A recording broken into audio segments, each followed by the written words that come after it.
سانے کا گوشت، سانڈے کا گوشت حلال ہے اور اس میں اللہ تعالیٰ نے بڑی طاقت رکھی ہے۔ یہ صحرا میں پایا جاتا ہے۔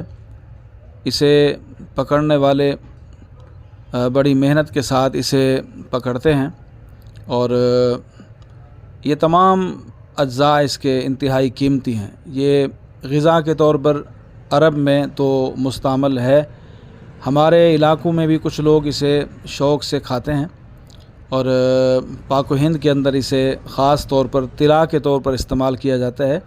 اسے صحرا سے پکڑتے ہیں اور اس کا تیل نکالتے ہیں۔ اکثر لوگ اس کا پیٹ چاک کر کے اس کا تیل نکالتے ہیں، حالانکہ اسے ذبح کرنا چاہیے۔ ذبح کرنے کے بعد اس کا تیل نکال لینا چاہیے اور اس کی چربی بڑی کارآمد ہے۔ اکیلا اس کی چربی کا تیل ہی بہت زبردست ہے، یہ اس کی چربی ہے اور اس کا جو تیل ہے وہ ایک تو اس کی چربی سے نکالا جاتا ہے، دوسرا اس کا طریقہ یہ ہے کہ پورا سانڈا 2-3 ٹکڑے کر کے روغن کنجد میں جلا لیا جائے، 4 سے 5 بلکہ اگر 10 دانے آپ جلا لیتے ہیں 1 کلو تیل کے اندر تو یہ تیل جسم کے دردوں کے لیے بہت زبردست ہے۔